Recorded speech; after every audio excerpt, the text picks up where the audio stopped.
ఓం నమో భగవతే వాసుదేవాయ. ఓం నమో భగవతే వాసుదేవాయ. ఓం నమో భగవతే వాసుదేవాయ. ఓం నమో భగవతే వాసుదేవాయ. ఓం నమో భగవతే వాసుదేవాయ. ఓం నమో భగవతే వాసుదేవాయ. ఓం నమో భగవతే వాసుదేవాయ. ఓం నమో భగవతే వాసుదేవాయ. ఓం నమో భగవతే వాసుదేవాయ. ఓం నమో భగవతే వాసుదేవాయ. ఓం నమో భగవతే వాసుదేవాయ. ఓం నమో భగవతే వాసుదేవాయ. ఓం నమో భగవతే వాసుదేవాయ. ఓం నమో భగవతే వాసుదేవాయ. ఓం నమో భగవతే వాసుదేవాయ. హరి ఓం.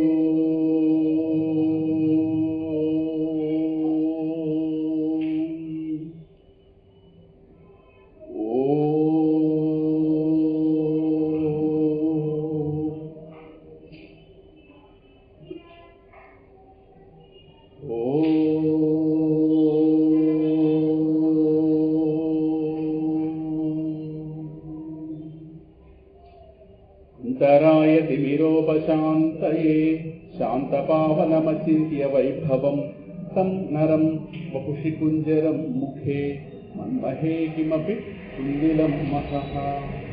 शुक्लाम्बरधरं विष्णुं शशिवर्णं चतुर्भुजं प्रसन्नवदनं ध्यायेत् सर्वविघ्नोपशान्तये. सरस्वती नमस्तुभ्यं वरदे कामरूपिणि. विद्यारम्भं करिष्यामि सिद्धिर्भवतु मे सदा. गुरुर्ब्रह्मा गुरुर्विष्णुः गुरुर्देवो महेश्वरः. गुरुस्साक्षात् परं ब्रह्म तस्मै श्रीगुरवे नमः. ज्ञानानन्दमयं देवं निर्मलस्फटिकाकृतिम् आधारं सर्वविद्यानां हयग्रीवमुपास्महे. ईश्वरो गुरुरात्मेति मूर्तिभेदविभागिने व्योमवद्व्याप्तदेहाय दक्षिणामूर्तये नमः.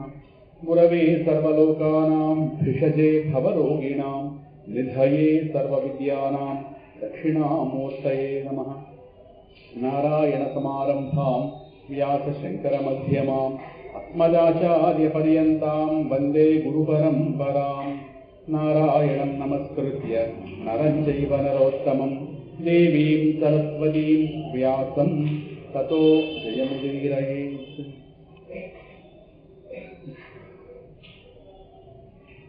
श्रीमत्पयो निधिनिकेतन चक्रपाणे भोगीन्द्र भोगमणिराजित पुण्यमूर्ते योगीश शाश्वत शरण्य भवाब्धिपोत लक्ष्मी नृसिंह मम देहि करावलम्बम्. सुरफलादवरद लक्ष्मी नृसिंह मम देहि करावलम्बम्. अहो देवर्षिर्धन्योऽयं यत्कीर्तिं शार्ङ्गधन्वनः गायन्माद्यन्निदं तन्त्र्या रमयत्यादुरं जगत्. व्यासाय विष्णुरूपाय व्यासरूपाय विष्णवे नमो वै ब्रह्मनिधये वासिष्ठाय नमो नमः. निगमकल्पतरोर्गलितं फलं शुकमुखात् अमृतद्रवसंयुतं पिबत भागवतं रसमालयं मुहुरहो रसिका भुवि भावुकाः. श्रुतिस्मृतिपुराणानाम् आलयं करुणालयं नमामि भगवत्पादशङ्करं लोकशङ्करम्. करुणापूर्णसुधाब्धे कवलितघनविश्वरूपकिरणावल्या अरुणाचलपरमात्मन् अरुणो भवचित्तकञ्जसुविकासाय. श्री अरुणाचलरमणाय नमः.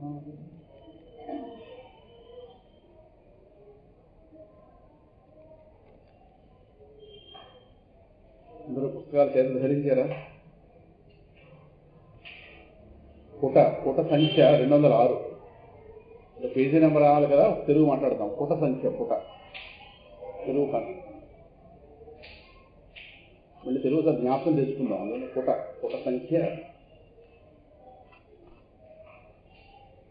ఇప్పటిదాకా ప్రహ్లాదుడి యొక్క 6 లక్షణాలని 32 లక్షణాల్లో 6 లక్షణాలని యథాశక్తి వివరించుకోవడం జరిగింది గత తరగతి దాకా. సరే, క్రిందటి వారం ఒక విశేష కార్యక్రమం భగవాన్ రమణుల జయంతి కనుక 35 ఆ కార్యక్రమం చేసుకున్నాం, రమణ జయంతి. ఇంకా కింద వారం అయితే ఈ అంశం చర్చించలేదు.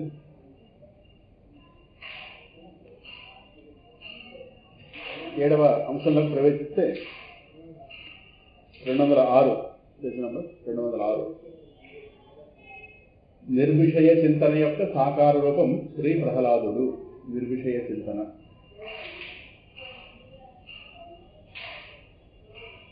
ఆ తలుపేసి మనం వేస్తున్నారు.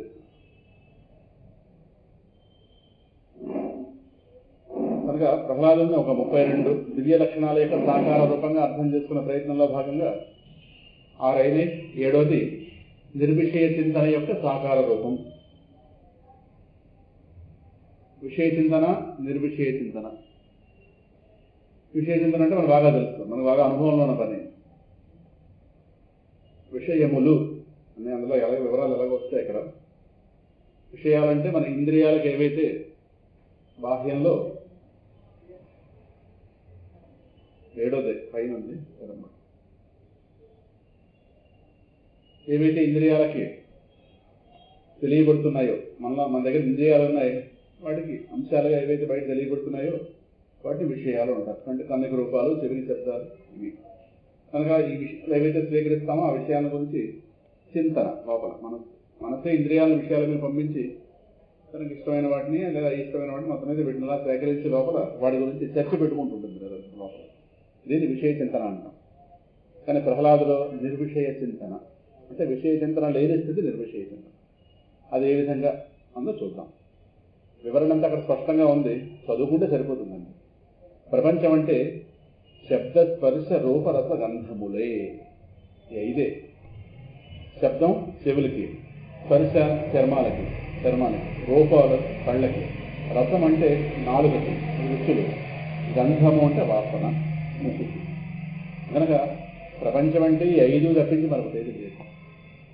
ఏ దేశం వెళ్ళినా, ఎక్కడికి వెళ్ళినా, ఎన్నాళ్ళు బ్రతికినా ఈ 5. ఈ 5 గురించి మాట్లాడతాం. అయితే రూపమో లేదంటే శబ్దమో లేదంటే ఏదో రుచో లేదు, మొత్తం ఇది 5 ప్రధానం. అంటే 5 ప్రపంచం అంటే 5. ప్రపంచ, ప్ర అంటే ప్రకృష్టంగా తెలియబడేటటువంటి, పంచ అంటే పంచ జ్ఞానేంద్రియాలకి ప్రకృష్టంగా తెలియబడేది అదే ప్రపంచం అంటే. అందుకే మనిషికి 5 జ్ఞానేంద్రియాలు తీసేస్తే ప్రపంచం లేదు. అర్థమవుతుంది. ఈ వీటిలోనే ఆ రూపాలు మారుతుంటాయి, శబ్దాలు మారుతుంటాయి, రుచులు మారుతుంటాయి. అంటే ఏవైనా సరే మొత్తం రుచులే. అదే ఇక్కడ మహర్షి ఈ మాట నేను చెప్పలేదు, రమణ మహర్షి గారు 240 చెప్పారు. తర్వాత లైన్లో ఉంది శబ్దాది రూపం భువనం సమస్తం అనే శ్లోకం ఉంది, ఉన్నది 40 గ్రంథంలో. శబ్దాది రూపం భువనం సమస్తం, శబ్దాది సత్తా ఇంద్రియ వృత్తి భాస్య, సత్తేంద్రియాణం మనసో వశేస్య, మనోమయం తద్భువనం వదామహ. రమణ మహర్షి గారు మాట. భువనం సమస్తం, సమస్త భువనం శబ్దాది రూపం అంటే శబ్ద స్పర్శ రూపరసంగా. ఈ శబ్దాలు దేని తెలియబడుతున్నాయి? శబ్దాది సత్తా ఇంద్రియ వృత్తి భాస్య. నా దగ్గర ఉన్న ఇంద్రియాలకి విషయాలు తెలుస్తున్నాయి, ఇంద్రియాల చేత విషయాలు ప్రకాశింపజేయబడుతున్నాయి. ఇంద్రియాలు తెలుసుకుంటున్నాయి, విషయాలు తెలియబడుతున్నాయి. సో ఇంద్రియాల ద్వారా ఈ ప్రజ్ఞ విషయాల మీద పడి కన్ను రూపాలు చూస్తుంది, చెవి శబ్దాలు తెలుసుకుంటుంది. అందుకే శబ్దాది రూపం భువనం సమస్తం, శబ్దాది సత్తా ఇంద్రియ వృత్తి భాస్య. ఇంద్రియ వృత్తులు ఏవైతే ఉన్నాయో వాటికి చేత ప్రకాశింపజేయబడుతున్న విషయాలు. మరి ఇంద్రియ వృత్తులు సత్తేంద్రియాణం మనసో వశేస్య. వెనక్కి వెళుతున్నాం. మరి ఇంద్రియాల యొక్క సత్తా దేని మీద ఆధారపడింది? మనస్సు మీద ఆధారపడింది. జాగ్రత్త పడకుండా మనస్సు ఇంద్రియాలను విషయాలను ప్రేరేపిస్తుంది. ఇంద్రియాలు విషయాలను తెలుసుకుంటున్నాయి, విషయాలు తెలుసుకోబడుతున్నాయి, ఇంద్రియాలు తెలుసుకుంటున్నాయి. తెలుసుకుంటున్నవాడు గొప్ప, ఎప్పుడైనా తెలియబడుతున్నవి నికృష్టం. కనుక ఇంద్రియాలు విషయాలని ప్రకాశింపజేస్తే ఇంద్రియాలను మనస్సు ప్రకాశింపజేస్తుంది. అందుకే ఒకే సమయంలో ఒక స్పర్శ, ఒక రకమైన శబ్దం రాగానే మనసుకు ఏది ఇష్టం దాని మీద పడుతుంది. అందుకే మన క్లాసుల్లో ఉంటాం, మనసు ఎటో పోతుంది. మనసు ఎదురకుండా ఉంటే విషయాల ద్వారా ఇంద్రియాల ద్వారా విషయం మీకు వెళుతుంది. ఆ అవకాశం లేనప్పుడు గత అనుభవాలు ఏమైనా వాటిని ధ్యానించుకుంటుంది. గతంలో ఈ చీర ఎక్కడో చూసాం, సత్సంగంలో ఉంటాం, ఎవరో ఆవిడ అడుగు వస్తుంది, ఎక్కడో చూసాను చీర, ఏదో పెళ్ళిలో బయటికి వెళ్ళి చూడలా చీర పడుకోవడానికి అవకాశం లేదు, క్లాస్ కదా బాగుండదు అలాగా, కానీ మనసు ఎక్కడో వెనక తెలియస్తుంది. ఆ ప్రీవియస్ మెమోరీస్ ఉన్నాయే చిత్తం అది ఉపయోగం. ఎక్కడో ఏ పెళ్ళని చూశాను ఈ బోర్డర్, ఎక్కడో ఈ బోర్డర్ అర్థం అది, ఆ బోర్డర్ అర్థం. కనుక మనసు దాని గత అనుభవాలను ఓపెన్ చేస్తుంది. అవకాశం ఉంటే ఇదేదో ఒక పెళ్లి కార్యక్రమం అనుకోండి, వెళ్ళిగా తీర్లప్పుడు అవకాశం లేకపోతే లోపల అలా. కనుక ఈ మనస్సే ఇంద్రియాలను ప్రకాశింపజేస్తుంది, ఇంద్రియాలు విషయాలను ప్రకాశింపజేస్తున్నాయి అని చెప్పి మహర్షి అద్భుతమైన మాట చెప్పారు. మనోమయం తద్భువనం వదామహ. మనస్సే ప్రపంచము. ప్రపంచం అంటూ వేరే లేదు, మనస్సే. మనస్సు ఉపయోగితే ప్రపంచం ఉంది, మనస్సు లేని స్థితిలో ప్రపంచం లేదు. అదే గాఢ నిద్ర. నిద్రలో ఎవడ ప్రపంచం ఉంది? మనస్సు లేదు కనుక. మనస్సు అనే కిటికీలోంచి ప్రపంచాన్ని చూసేది. మనసు పడుకుందా? ప్రపంచం మనకు లేదు. ఏదో మాట అంటాం, లేచిన తర్వాత ఏదో పెద్ద మోసం. నేను పడుకున్నాను కానీ అందరూ సినిమాలకు వెళ్ళొచ్చారు. ఎప్పుడు చెప్పామో మాట? నిద్రలో చెప్పలేదు, లేచాక చెప్పి. అది పెద్ద మోసం.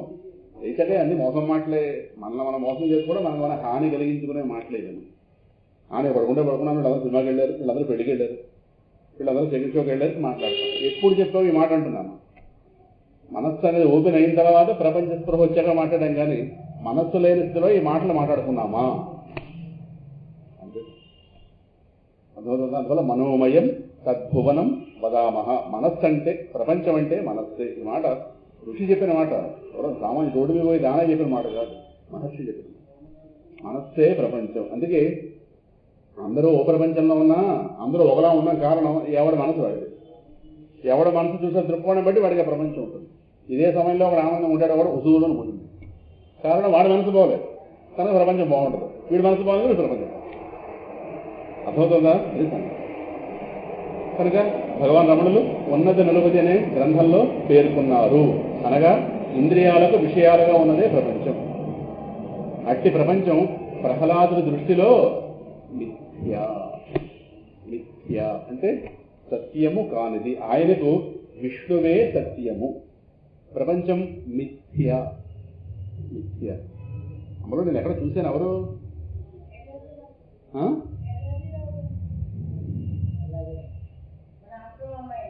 కాదు, ఎవరు ఎరాజీ నగర్ అంటే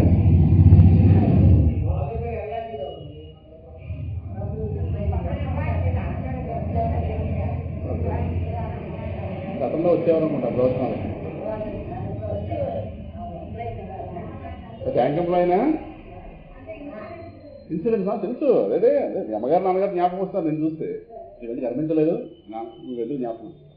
ఓకే, అర్థం. అప్పుడు కరావలంబ స్తోత్రంకి వచ్చారు తరచు దంపతులు. ఓకే, ఆయనకి తెలుసు, జ్ఞాపకున్నారు. ఈ మధ్య గర్మించలేదు కానీ కరెక్ట్ వాళ్ళిద్దరు వచ్చారు. కనుక అట్టి ప్రపంచం ప్రహ్లాద దృష్టిలో మిథ్య, ఆయనకు విష్ణువే సత్యం. తర్వాత ఉదాహరణ చెప్తున్నాం. ఎండమావిని ఎండమావిగా గ్రహించిన వారు ఆ ఎండమావుల నీళ్లతో వాళ్ళ దాహాన్ని తీర్చుకోవాలని అనుకోరు కదా. అయినా ఎండమావి కనిపిస్తుంది. ఎండమావి రహస్యాన్ని పట్టిన వాడికి ఎండమావి కనిపిస్తుంది, పట్టని వాడికి కనిపిస్తుంది. రహస్యం పట్టినవాడు నీళ్ల కోసం పరిగెట్టడు. అది అర్థం కాకపోతే పుష్కరాలకు కూడా వెళ్తుంటారు. ఇది ఎండమావిలో నీళ్లతో పుష్కర స్నానం. ఇది ఒక కొత్త కనిపెట్టాం. 12 నదులే కాదు, 13వ నది ఒకటి. ఏది? ఎండమావి. ఎండమావిలో కూడా పుష్కర స్నానం బయలుదేరతాడు కాబట్టి నీళ్లు ఉన్నాయనుకున్నవాడు. లేనివాడు అసలు వ్యవహారం పెట్టుకోడు. లేదా రాత్రం ఇక్కడ స్వప్నంలోని ధనంతో మెలకువలోని అప్పులు తీర్చే ప్రయత్నం ఎవరైనా చెయ్యను కదా. ఉదాహరణ అంతే కదా. ఎందుకంటే అదే ఇది ఇదే. అలాగే ఈ మెలకు విషయాలు ఏవైతే ఉన్నాయో ఇవి వీటి తత్వం అర్థమైన వాడికి ఇవి మిథ్య. ఎండమావులో నీళ్లు లేవంటం లేదు, దాహం తీర్చే నీళ్లు లేవు చెప్తుంది. ఎండమావులో నీళ్లు ఉన్నాయి కాబట్టి ఆశ కదులుతోంది, కానీ ఆ నీళ్లతో దాహం తీరదు. అర్థమవుతుంది మాట. అసలు నీళ్ళు లేకపోతే నీళ్ళు ఎందుకున్నాయి కనిపిస్తాయి, నీళ్లు ఉన్నాయి కానీ దాహం తీర్చే నీళ్లు కనపడదు. చూసి విడిచిపెట్టింది. దగ్గరికి వెళ్తే ఉండవు, దూరం నుంచి కనిపిస్తుంది. ఎడమ ఎప్పుడో చూసారా? ఉన్నదా అదృష్టం బోల్డు మధ్యాహ్నం వచ్చి బోల్డు ఎండమావులు నా సింహాచలం రోడ్లో వెళ్తే బోల్డు కనిపిస్తుంది. సూర్యకిరణాలు పరావర్తనం చెంది ఆ తారు రోడ్డు మీద గాలి వీస్తుంటుంది, సూర్యకిరణాలు పడుతుంటే ఆ పడుతున్న సూర్యకిరణాలు గాలి ఇలా తోస్తుంటే అక్కడ నీళ్లు ఉన్నట్టుగా భ్రమిస్తుంది. వాటిని ఎండమావి. మరుమరీచిక దానికి ఒక పేరు ఉంది. అర్థం కాకపోతే నిజంగా నీళ్లు ఉన్నాయని భ్రాంతి పడతాం ఒక క్షణం. అంటే దాన్ని ఉదాహరణగా తీసుకున్నారు. ఎందుకు ఫ్యాన్ అంటే అంత అవసరమా?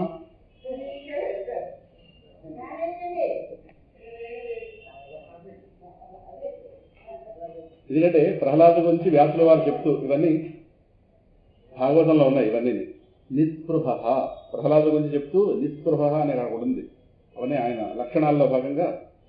అంటే కోరికలు లేనివాడు, చూచిన విన్న భోగములు అంటే ఇహపరములందరూ భోగములు మిథ్యా మాయా అనే సదాస్పృహతో ఉండేవాడు అని చెప్పి వ్యాసుల వారు అక్కడ ప్రహ్లాద గురించి చెప్పడం జరిగింది. బ్రహ్మణ్య శీల సంపన్న సత్యసంధో జితేంద్రియ ఆత్మవత్ సర్వభూతానాం ఏకః ప్రియసృత్తమః దాసవత్ సన్నతార్యాంఘ్రి పితృవత్ దీనవత్సలః భరాతృవత్ సదృశే స్నిగ్ధో గురుషు ఈశ్వరభావనః విద్యార్థరూపజన్మాఢ్యో మానస్తంభ వివర్జితః న ఉద్విగ్నచిత్తః నోద్విగ్నచిత్తో వ్యసనేషు నిస్పృహః. వ్యసనేషు నిస్పృహః స్పృహ లేనివాడు. ఎందుకు స్పృహ లేదు అని అర్థం. ఎండమావుల నడవే మనకి స్పృహ ఉండదు కదా. నా ఉద్విగ్నచిత్తః వ్యసనేషు నిస్పృహః శృతేషు దృష్టేషు గుణేషు అవస్థృక్. ఏం ప్రహ్లాదం! ఏమైనా లోకం నుంచి గొప్ప విషయాలు మనం చెప్పినా అంటే ఆయన చెవిలో పడతాయి, లేదా ఆయన కంటికి ఏవో పడతాయి. ఇవేమైనా సరే వీటి యందు ఆయన ఏ భావన ఉండేవంటట, అగో చూచిన విన్న భోగములు అంటే ఇహపరాలైన భోగములు మిథ్యా. అసలు వాటిని ఒక వస్తువుగా పరిగణించేవాడు కాదు సార్. అవస్థులు అసలు వాటికి ఒక స్థానమే కలిగించేవాడికి మనం చెప్తాం. ప్రహ్లాద నువ్వు విశాఖ ఉత్సవం జరిగింది, అక్కడ ఫ్లవర్ షో చూడలేదా? లేదా మన విశాఖపట్నంలో టీయూ విమానం ఒకటి పెట్టారు, యుద్ధ విమానం ఏదో, దానికి వెళ్ళవా? లేదా జలాంతర్గం చూడవా? రకరకాల విశాఖపట్నం బోర్డు పెట్టేస్తున్నారు, ఏం చూడవా? విశాఖపట్నం పెద్ద అయిపోతుంది, చాలా చెప్తాం మనకు తెలిసినవన్నీ. అసలు వాటి చూడలేదు. అసలు వాటికంటూ మనసులో ఒక స్థానమే ఇవ్వడు. ఎందుకంటే మనం చెప్పే ముందే ఆ చెప్పబోయేది వాడు తెలుసు. మన దగ్గర వెంటాడు గౌరవంగా, మన గౌరవం ఏం తీడు కానీ వాడి గౌరవం ఇవ్వడు. అది ప్రహ్లాదం. అందువల్ల ఈ ఇహపరముల యందు భోగాలు, స్వర్గంలో భోగాలే ప్రహ్లాదులు ఎక్కడోకి రాలేదు. ఇంతోటి ప్రపంచ విషయాలు ఏవాటి ఇక్కడ కనుక మిథ్యా మాయ అని సదా స్పృహతో ఉండేవాడు అని చెప్పారు. ఇంకను విషయ చింతన చేసేవాడిని బట్టి దుర్గతిని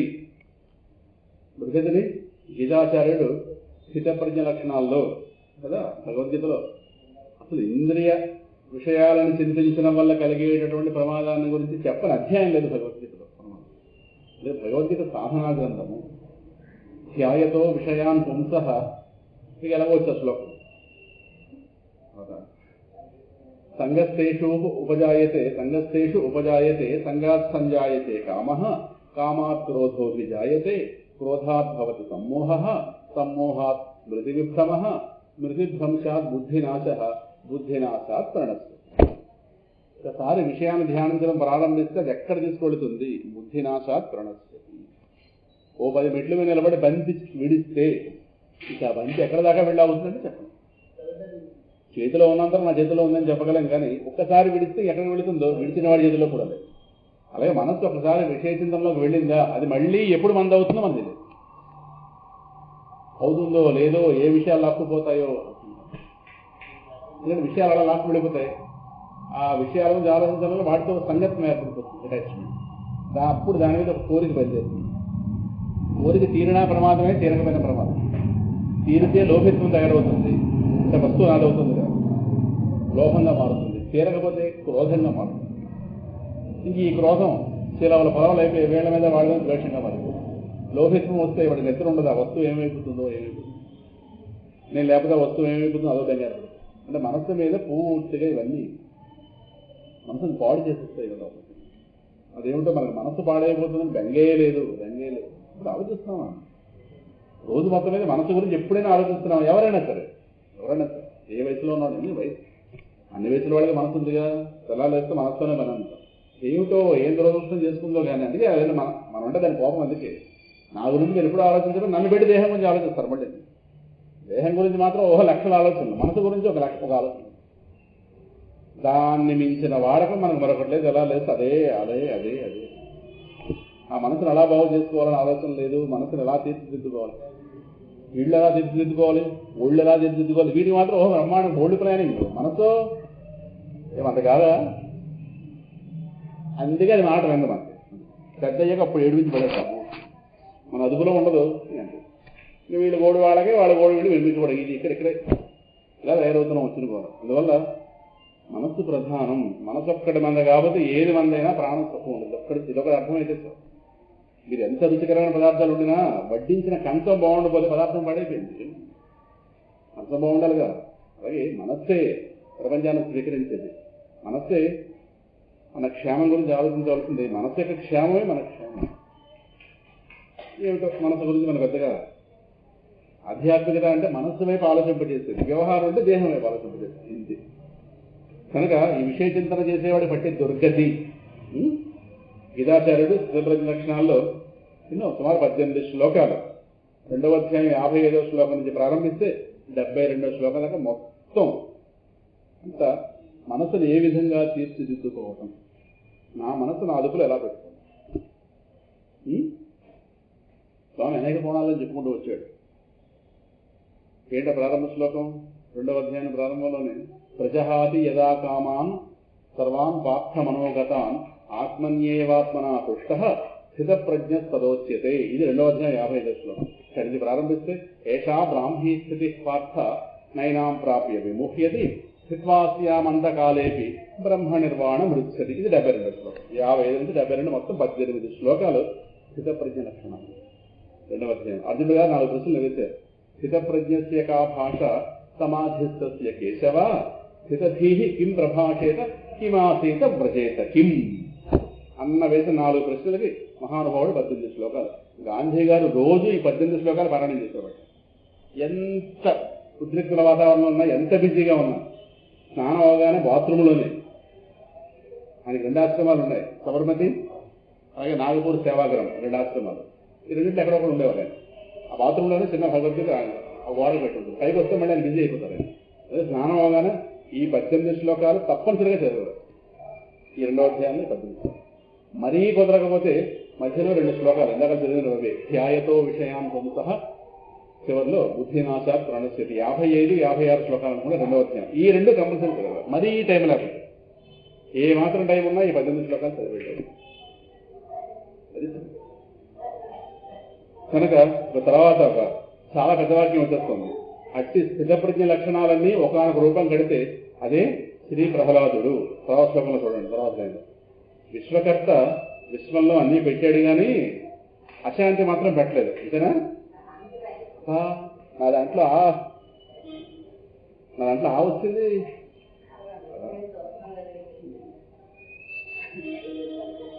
నా దాంట్లో ఆ వచ్చింది, నా ఒక్కదాన్ని ప్రింట్ అయింది. అయితే విశ్వకర్త విశ్వంలో అన్నీ పెట్టాడు కానీ ఏమిటి పుస్తకంలో శాంతి పెట్టదా? ఇంత ఓపెన్గా ఎవరో చెప్పరండి, చెప్పరు. ఎవరు చెప్పరు. ప్రవచనకర్తలు కూడా భయపడుతున్నారు, జనం తగ్గిపోతారేమో. మాకు జనం గోలేదు కాబట్టి మా జనార్దన గోలేమో. సత్యం చెప్పడానికే ఉన్నాం అంతే. ఇంత ఓపెన్గా ఎవరు చెప్పరు, చెప్పే అవకాశం లేదు, చెప్పరు. ఇప్పటిదాకా చాలా ప్రవచనాలు విన్నాను.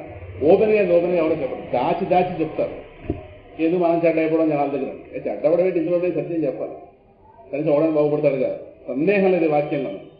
విశ్వకర్త విశ్వంలో అన్నీ పెట్టాడు కానీ శాంతి మాత్రం పెట్టలేదు. సందేహం లేదు, నిస్సందేహాత్మకం.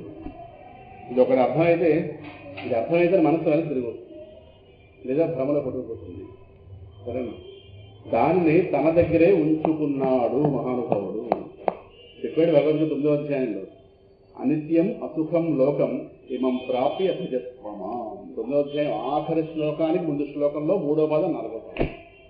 కిం పునర్బ్రాహ్మణా పుణ్యా భక్తా రాజర్షయస్తథ అనిత్యం అసుఖం లోకం ఇమం ప్రాప్య భజస్వ మాం. ఈ లోకం అనిత్యం, అసుఖం అంటే సుఖము కానిది, క్లియర్గా. ఇమం ప్రాప్య, దీన్ని పొందున్న నీవు మాం భజత్వ, నా వైపు తిరుగు, నన్ను భజించు. నేను ఈ లోకంలో శాంతిని పెట్టలేదు అంటే అశాంతిని పెట్టాను బొడ్డు పెట్టి చెప్పక్కర్లేదు. అదే ఉందని అర్థం. అక్కడ వెలుగు లేదని ఉన్న చీకటే ఏదో చెప్పాలండి. కనుక దాన్ని మాత్రం ఆయన దగ్గర పెట్టాం. అదే కనుక మన ఇంట్లో అన్ని వస్తువులు బయట పెడతాం, బంగారం మాత్రం బయట పెట్టాం. అది ఇంట్లో ఇద్దరితో ముగ్గురు తెలుస్తుంది రహస్యం ఎక్కడున్నా ఏంటో. మిగతా సామాన్లన్నీ చీపురు గట్టలు చాట్లు ఇవన్నీ ఎదుర్కొంటూ ఉంటాయి. పడుకున్న పర్లేదన్న వస్తువులు బయట పెడతాం. అన్నీ ఎక్కడ తీరాలో పెట్టగలం, పోయినా పర్వాలేదని బయట పెడతాం. పోకూడదు అనుకున్న మాత్రం రహస్య స్థానాల్లో పెడతాం కదా. ఆయన చాలా తెలివైన వాడు. ప్రపంచానికి సార వస్తువు శాంతి. ఎందుకు అది లేనప్పుడు ఏది ఉంటుంది ఎవరు? ఈ పైన ఉన్న డొల్లలు ఎవరికి కావాలి? శాంతి కదా. అది సరే మనకే బీరవారు, మనకే రహస్య బీరవారు ఉంటే ఆయన బీరవా ఉండదా? ఆయన చేసిన ఆయన దగ్గర పట్టుకుంటాడు. తెలివైన వాడు, మహా తెలివైన వాడు తయారు చేసి ఏదో ఇలా జల్లినట్టు సుఖాన్ని అంతా ఇలా పడిపోతున్నాం. వీటన్నిటికీ ఎవడో ప్రహ్లాదులు అంటే తిరిగిన వాళ్ళు, వాళ్ళకి అర్థమైంది, వాళ్ళు తిరుగుతారండి. అర్థం అశాంతి అంటే మళ్ళీ శాంతి అనగానే నిర్వచనాలు మళ్ళీ మనం మర్చిపోతుంటామని. అంటే ఈ పుస్తకం ఎవరైనా చదువుతారు. మనం అంటే చదువుకుంటున్నాం, దేశంలోకి ఎవరి దగ్గర వెళుతుంది. ఒక ఈ పుస్తకం రాసిన జ్ఞానం లేదేమో అనుకుంటాడు. మళ్ళీ ఇప్పుడు అనుకున్నాడు కానీ మళ్ళీ ఆయన భ్రాంతిలో పడకుండా ఉండాలి. అశాంతి శాంతి అంటే నిర్వచనం చెప్పాలిగా, అందుకోసం చెప్తుంది. ఇది అవసరం వాడికి వివరణ ఇవ్వాలి. వాడితోనే ఫోన్లో మాట్లాడలేనుగా. అందువల్ల మళ్ళీ వాడి సందేహం రాకుండా ఉండాలంటే వివరణ ఇవ్వాలి. అశాంతి దుఃఖ మిశ్రిత సుఖాల సమాహారం. దుఃఖంతో కూడిన సుఖాలు ఏవైతున్నాయో, దుఃఖ స్పర్శతో కూడిన సుఖాల యొక్క సమాహారం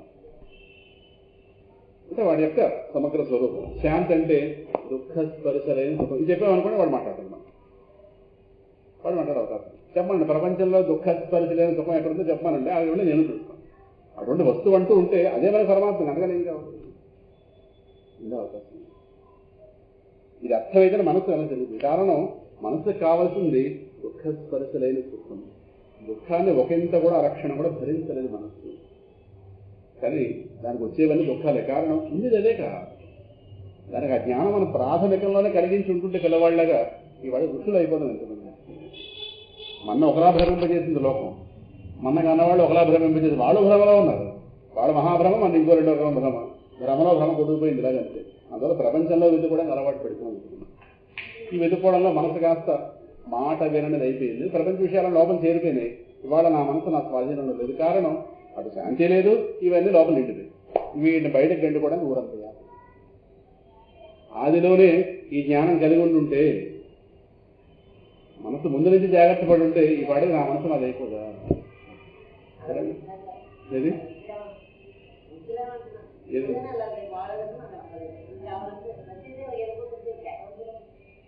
ఇప్పుడు మనకి భారతాల నాడు పరమాణం పెట్టడం వాళ్ళకి అలా తెలిసింది, కానీ ఈ జ్ఞానం ఇవ్వాలని వాళ్ళకి తెలియలేదు.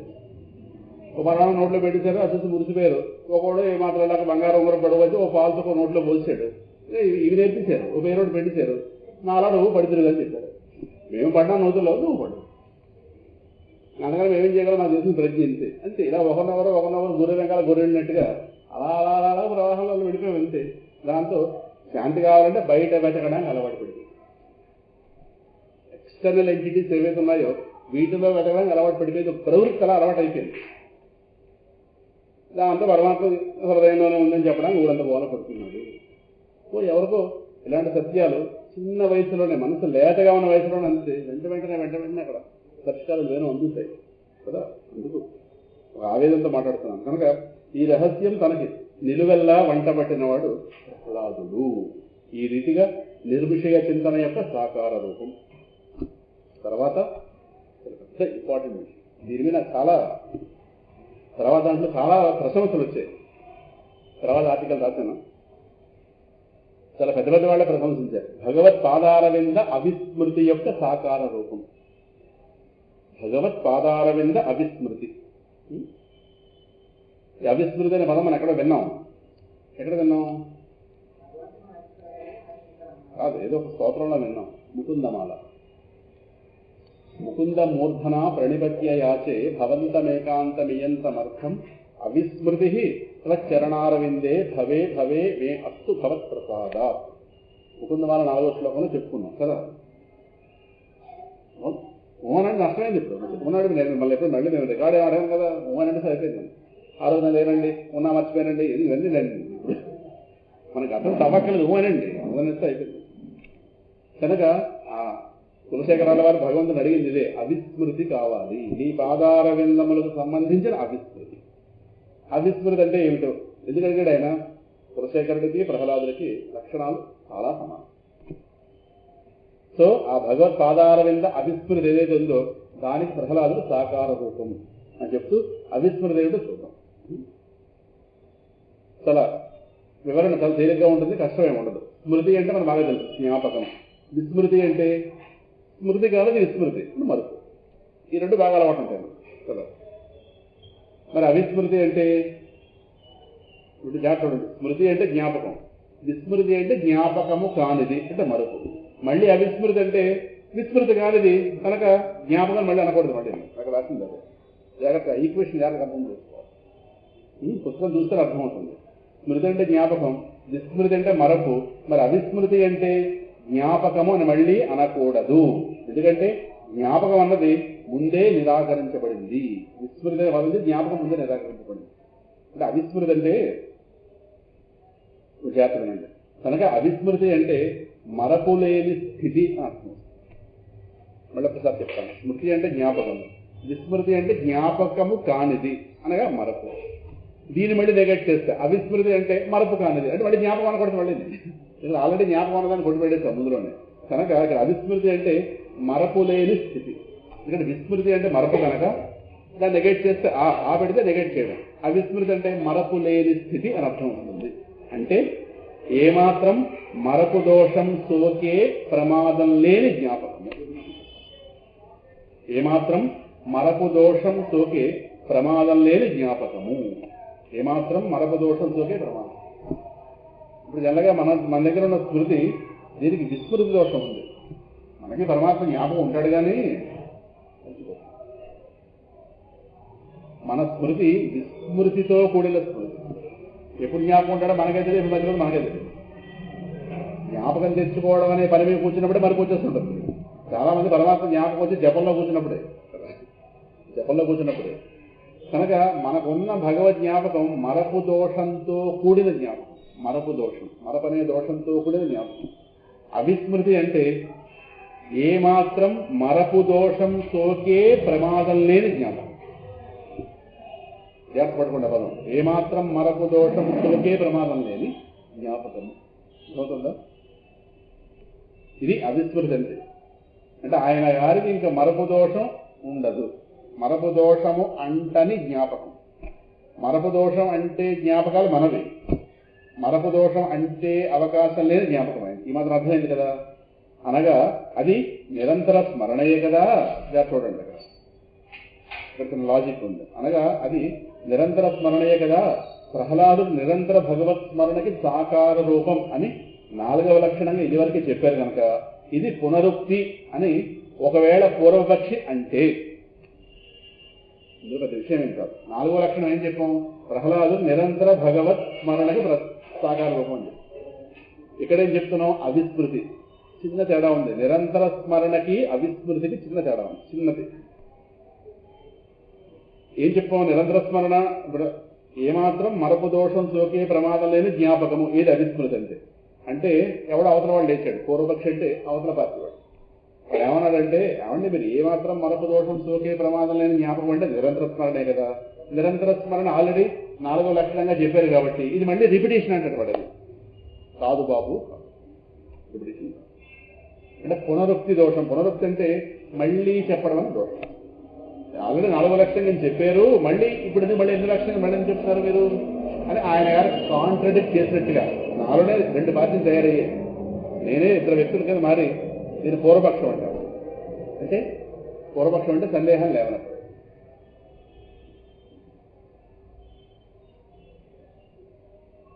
అర్థమవుతుందా? కనుక ఇది పునరుక్తి అని పూర్వపక్షి అంటే దీనికి సమాధానం ఇక్కడ చెప్తున్నాం. ముందు జాగ్రత్త చూడండి. ఇక్కడ అవిస్మృతి అనే పదంతో స్మృతి విస్మృతులు ఎగరగొట్టబడ్డాయి. ముందు అదొక్కడ ఖరారు చేసుకుంటూ ముందుకెళ్ళడం. అనగా ఈ రెంటికి అతీత స్థితి ఏది అవిస్మృతి అన్నది. దీన్ని 3 రకాలుగా అర్థం చేసుకుందాం. ఇది ఆ వాక్యాన్ని పట్టుకుని అలా ముందుకెళ్తే సరిపోతుంది. 1 నిరంతర స్మరణ అవిస్మృతి ఒకలాగే కనిపిస్తున్నా వేరు వేరు. ఎలాగంటే మరణ అనగానే మరణ చేసేది ఎవరు? మరణ అన్నది మనోస్థాయిలో ఉంది. మరణ అన్నది మనోస్థాయిలో ఉంది. అక్కడ వాక్యాలు ఉండవుగానే వినండి. మరణ అన్నది ప్రయత్నంతో కూడింది. మరణ అంటే ప్రయత్నం ఉంటుంది అక్కడ. కానీ అవిస్మృతి అనేది ప్రయత్నరహిత సహజ స్థితి. కొద్దిగా మీరు అటెన్షన్ పే చేస్తే సరిపోతుంది. మరణ అన్న చోట ప్రయత్నం ఉంటుంది. లోపల స్మరణ అంటే నోటికి పని చెప్పకుండా లోపల భగవన్నామని అడగటం.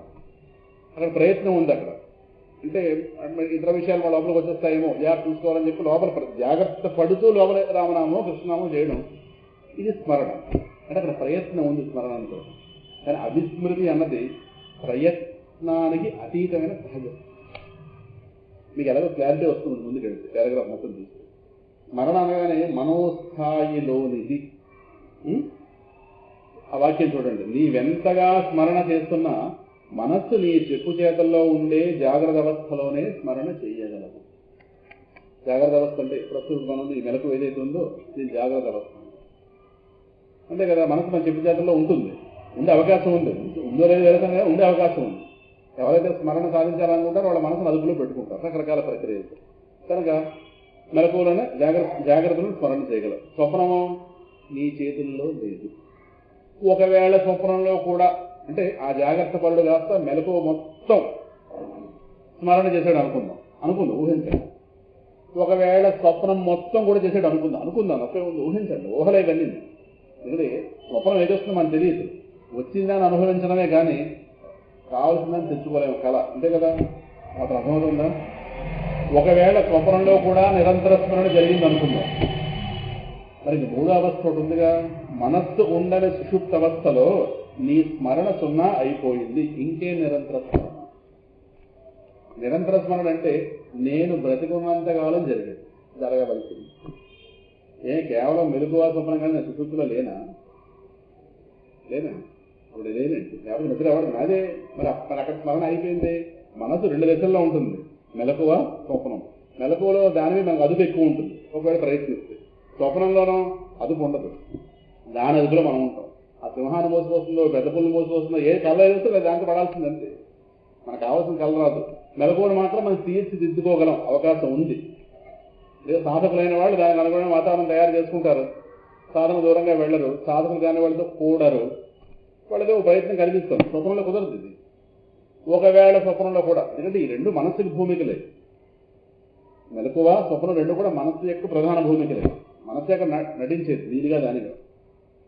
మెలకువలో ఈ దేహంతో తిరుగుతుంది, స్వప్నంలో ఇలాంటి దేహాన్ని సృష్టించడం దాంతో జరుగుతుంది. అందుకే స్వప్నంలో మన పేరు, మెలకువలో మన పేరేంటి తెలిసిన విశ్వడు. స్వప్నంలో మన పేరు తైజసుడు. గాఢ నిద్రలో మన పేరు ప్రాజ్ఞుడు. మన పేర్లే శాస్త్రం మనం పెట్టింది పేర్లు. మెలకువలో మన పేరు విశ్వడు. విశ్వంలో ఊరేగుతుంటాం ఈ దేహం వేసుకుంది, అందుకు విశ్వడు అని చెప్పి. స్వప్నంలో మన పేరు తైజసుడు. మన తేజస్సుతో ప్రపంచాన్ని నిర్మించుకుంటుంది. మనస్సు తన తేజస్సు ప్రపంచాన్ని నిర్మిస్తుంది. అక్కడ బయట ఈ ప్రపంచంతో కనెక్షన్ ఉండదు. ఈ దేహం పడుకుంటుంది మంచం మీద. అక్కడ ఇలాంటి దేహాన్ని తయారు చేసుకుని ఇందుకు స్వతేజస, తన తేజస్సుతో మనస్సు ప్రపంచాన్ని తయారు చేసుకుంటుంది కనుక మన పేరు అక్కడ తైజస్సుడు. స్వప్నంలో గాఢ నిద్రలో ప్రాజ్ఞుడు. బ్రహ్మాండమైన అజ్ఞానంలో పడి ఉంటాం అక్కడ. అజ్ఞ ప్రాజ్ఞ. అజ్ఞ అంటే అజ్ఞానం. ప్రకృష్టేన బ్రహ్మాండమైన అజ్ఞానంలో ఉంటాం ఎక్కడ గాఢ. అది మన పేరు ప్రాజ్ఞుడు. పేర్లు బాగున్నాయా? ఈ పేర్లు అందరవేనే. కాబట్టి మీరా కాదు, అవస్థ బట్టి ప్రతి వాడికి పేరు, శాస్త్రం పెట్టిన పేరు. కనుక తన తేజస్తో నిర్మించుకుంటుంది కాబట్టి అక్కడ ఎలాంటి కాలం వస్తుందో తెలియదు. ఒకవేళ అక్కడ కూడా మనసు దానికి ఇష్టం ఎక్కువైపోయి సాధన చేసిందో అనుకుందాం. సుషుప్తిలో మనస్సు ఉండదు. అసలు మనస్సు అడిగిన స్థితే సుషుప్తి. మరి సుషుప్తిలో భగవత్సాధన జరగకపోతే ఏం జరుగుతుంది? నిరంతరాన్ని పదం పోయి. నిరంతరం అంటే నేను బతికున్నంత కాలం. నిద్రలో కూడా ఉన్నానుగా, నేను నిద్రలో లేనండి. నిద్ర కూడా నాలో భాగమే. మరి నిద్రలో సాధన అయిపోతుంది, కారణం మనసు లేదు కనుక. మరి అప్పుడు నిరంతర స్మరణ ఎలా అవుతుంది? ఇక్కడ చూడండి. కానీ అవిస్మృతి అంటే సుషుప్తిలో కూడా సాగే భగవత్ స్మరణ. సుషుప్తిలో కూడా అంటే దాని అర్థం ముందు 2 అవస్థల్లో కూడా కొనసాగుతూ సుషుప్తిలో కూడా ఇది ఎలా సాగుతుంది చూద్దాం. చాలా మంది నచ్చింది ఈ ఆర్టికల్. అది ఎలా సుషుప్తిలో మనస్సు ఉండదేమో కానీ దేహంలో ప్రాణం తిరుగుతూ ఉంటుంది కదా. ప్రహ్లాదుడు ఎంతగా భగవన్నామం చేశాడంటే అది మనస్సంతా నిండిపోయి అక్కడి నుంచి ప్రాణంలోకి చేరి ప్రాణంలోకి పొర్లిపోయింది. ఏది స్మరణ. మనస్సంతా నిండిపోయి బకెట్ నిండిపోతే నీళ్లు బయటకు వచ్చినట్టుగా మనస్సు నిండిపోయి మనస్సులోంచి ప్రాణంలోకి చేరుతుండండి. ప్రాణంలోకి చేరి నిండిపోయేంతగా చేశారని పోతన గారు ఆయన గారి పద్యంలో పానీయంబులు త్రాగుచున్ కుడుచుచున్ భాషించుచున్ హాస లీలా నిద్రాదులు అక్కడ వచ్చింది చేయుచున్ తిరుగుచున్ లక్షించుచున్ సంతద శ్రీనారాయణ పాద పద్మయుగళి చింతామృతాస్వాద సంధానుడై మరచన్ సురారిసుతుండు ఏతద్విశ్వమం చూడ. నిద్రలో కూడా ప్రహ్లాదుడు సామనాగలేదు. ఒక యోగి హిమాలయాల్లో ఒక యోగి ఉండేవాడు, గురువు గారు. ఇది జరిగిన కథే. ఆయన వాళ్ళ శిష్యులకి ప్రాణప్రయాణ సమయంలో భగవత్స్మరణ వస్తుందో లేదో రావాలని ఆయన ప్రయత్నం. ఆయన శిష్యులకు నిరంతరం శివనామం చేసేవాడు. వాళ్ళ శిష్యులు చెప్పేట అన్నారు, ప్రాణప్రయాణ సమయంలో వస్తుందని తెలియాలంటే నేను మెలకువలో ఉన్నప్పుడు నా అదుపులో ఉండదు మనస్సు. నేను నిద్రలో ఉన్నప్పుడు కూడా ఏమో ప్రాణం ఎక్కడ పోతున్నాను, నిద్రలో పోతుంది వెలకలో పోతుంది ఎవడో తెలుసు, కల్లో పోతుంది ఎవడో తెలుసు తెలియదుగా అని ఆయన అన్నట్ట. నేను పడుకుని ఉంటాను, మీరు వాళ్ళు తెలివేసి ఉండండి.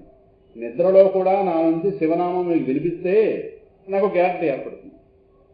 ఓ పర్వాలేదు ఆఖరి రూపంలో చేయగలను అని ఒక గ్యారంటీ. నిద్రలో చేసినా నాకు ఎలా తెలుస్తుంది కనుక మీరు తెలివేసి ఉండండి.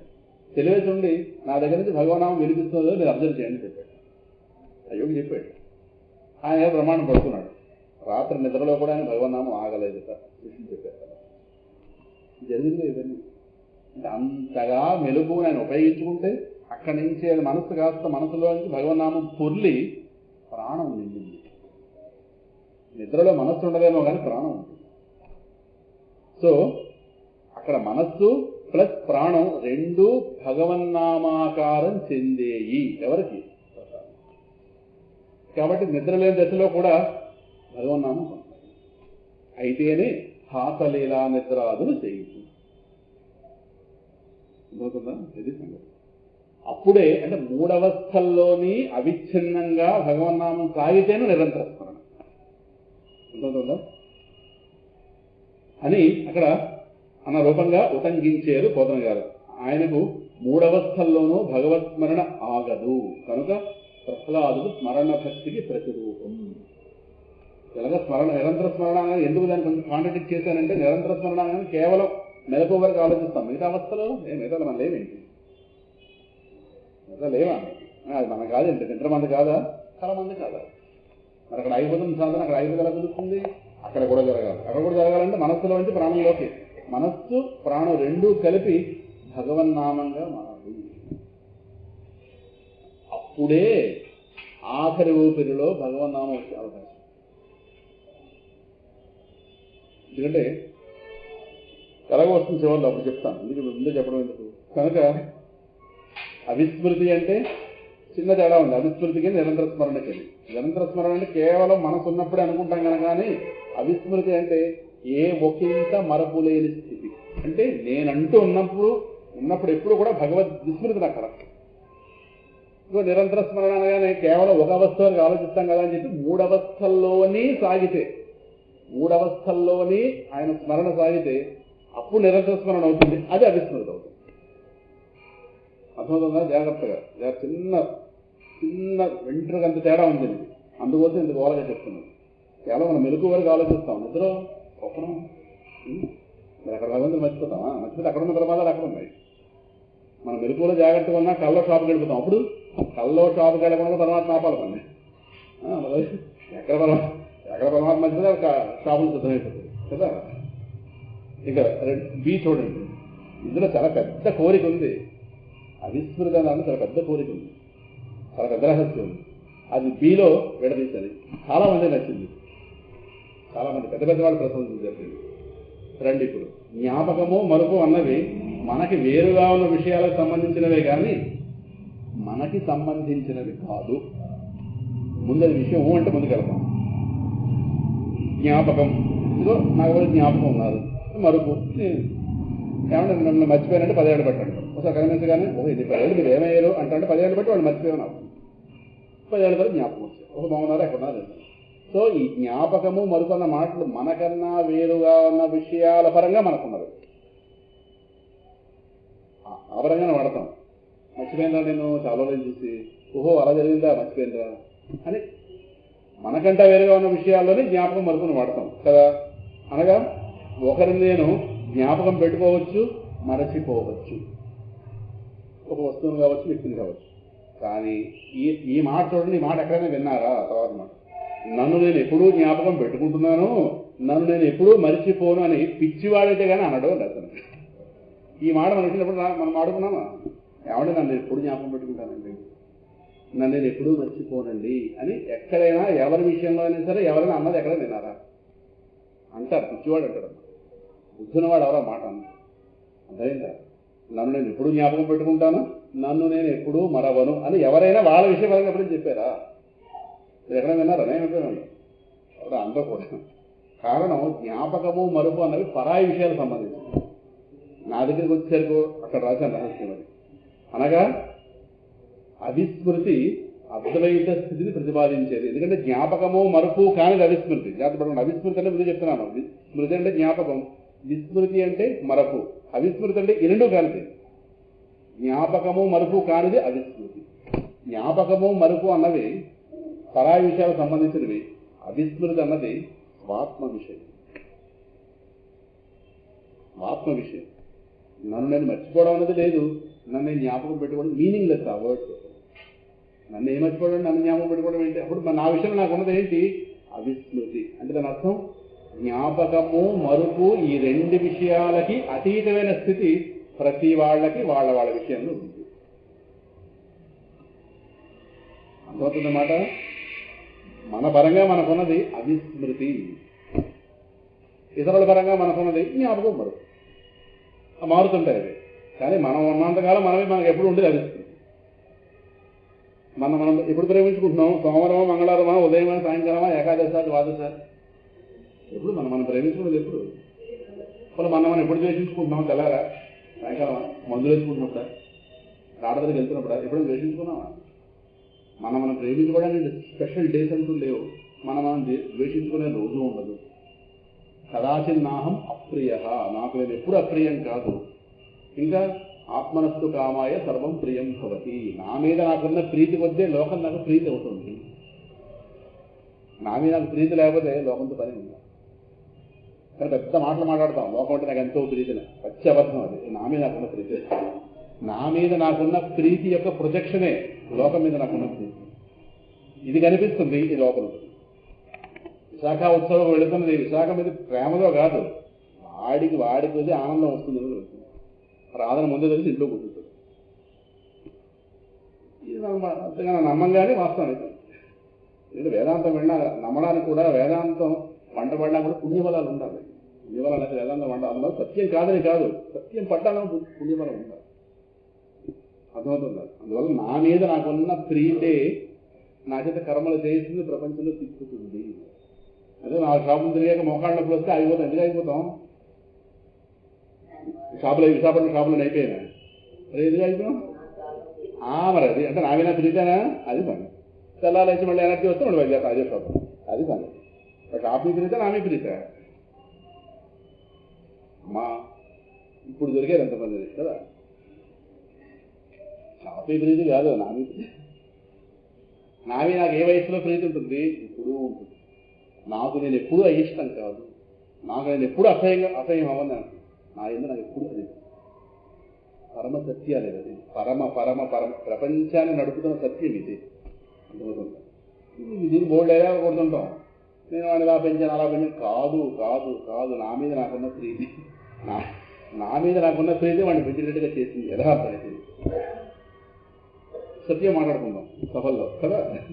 కనుక అవిస్మృతి అనేది అద్వైత స్థితి.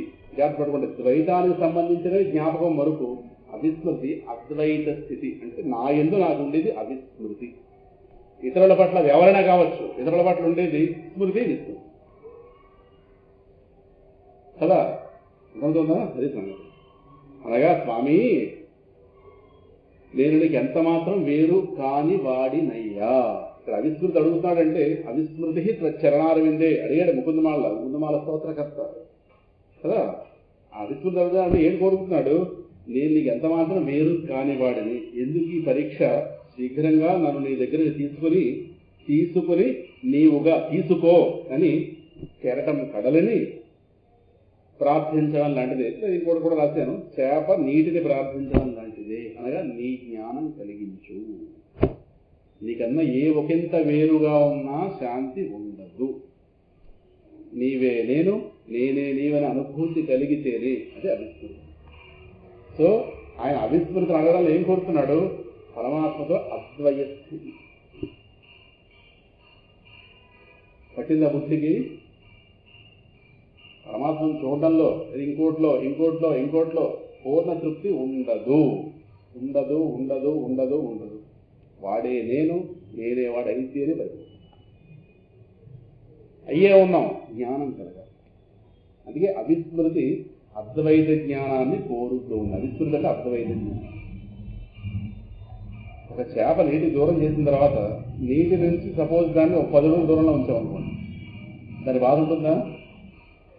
సపోజ్ చేప బాధ చూసి మన మనసు కలిగి 10 అడుగులు కాస్త 5 అడుగులు చేసామనుకోండి, బాధ తగ్గదా? తగ్గదు. 5 అడుగులు తగ్గించాను, 5 అడుగులు తగ్గిస్తే ఒక అంగుళం కూడా దాని దుఃఖం తగ్గదా? పోనీ ఇంకో 3 అంగుళాలు తగ్గిస్తే, ఇంకో 6 అంగుళాలు తగ్గిస్తే అంతేనా? అంతే. పరమాత్మ చూడనంత వరకు చూస్తే అంటారు. చూసిన తర్వాత తృప్తి ఉండదు, అక్కడ ఉండదు. ఈ మాట ఎప్పుడు తెలుస్తుంది? చూసాక తెలుస్తుంది. చేప ఏమంటుందన్నా, నన్ను ఒక 5 అడుగులు ముందు జరుపు, నేను హాయిగా ఉంటానంటుంది. జరిపాం 5 అడుగులు ముందు. అలాగే తిరుపతిలో మాకు ఎలవని దర్శనం ఇవ్వండి అంటుంటారు. వెళ్తాం 2 అడుగులు ముందుకి. మిగతా వాళ్ళు ఒక వేస్తారు, ఎలవని దర్శనం 10 నిమిషాలు నిలబడతాం. ఏమన్నా ఎలవని దర్శనం అంటే చాలా జనం సరిపోతుంది. ఎలవనైనా పైకి దూరేస్తారుగా. తర్వాత 7 లడ్డూలు వేయలే, స్వామి ఎగలేదు. స్వామి లోపల ఉండిపోయాడు కదా. ఈ ఎలవల కోసం ఎన్ని రికమెండేషన్లో, ఎన్ని గోలలో. కానీ అంతా అయిన తర్వాత మళ్ళీ ఎడబాటు వచ్చిందా? మిగతా వాళ్ళతో పోలిస్తూ 2 అడుగులు ముందుకెళ్ళాం. కులశేఖర పడిదాకా వెళ్ళాం, కరెక్ట్. తర్వాత లోపల తీసుకెళ్తాగా, అర్చకులుగా ఉంటుంది, ఈవోకే లేదు, పరిమితులు ఉన్నాయి. ఆ తర్వాత ఏంటి చూస్తాం. తర్వాత టైం అనేది బయలుదేరండి కదా. మామూలు వాళ్ళతో పోలిస్తే బాగానే ఉన్నారు. ఆ పైన ఉన్న వాళ్ళు అబ్బా వీళ్ళు ఎంత చూస్తున్నారు అనుకుంటారు వాళ్ళు చూసి. కానీ అక్కడ మనకున్న ఎడబాటు అక్కడ ఉంది. వాడు 10 అడుగుల దూరంలో ఉన్న చేప, మన 5 అడుగుల దూరంలో ఉన్న చేప. ఇద్దరు చేరింది లేదు. ఏం మిగులుతుంది? సంతృప్తి. సర్వసత్యాలు ఇవన్నీ మెల్లగా పడతాయి బుద్ధికి.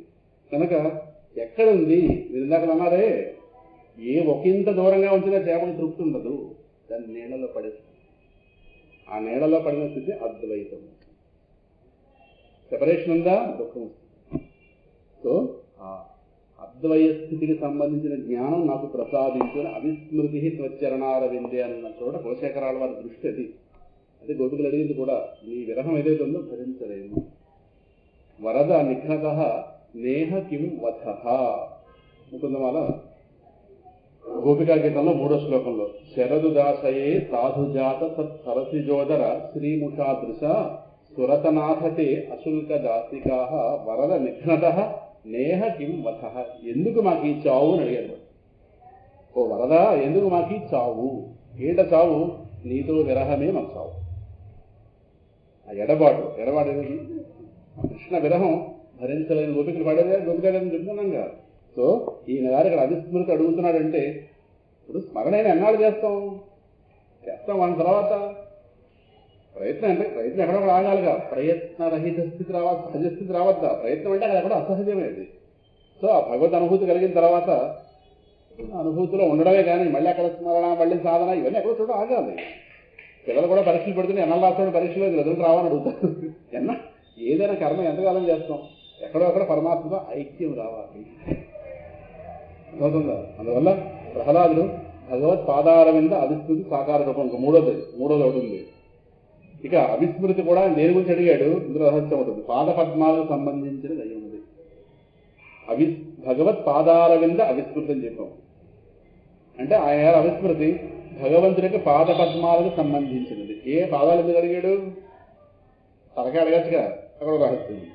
భగవంతుడిలో ఎన్నో వైభవాలు ఉండొచ్చు, కానీ భక్తుడు కోరుకునేది ఆయన పాద పద్మముల చెంత సుస్థిర స్థాని, అనగా అది భక్తుని అహంకార రాహిత్యానికి చిహ్నం. భక్తులైతే పాదం దగ్గర స్థానం అడుగుతాడు.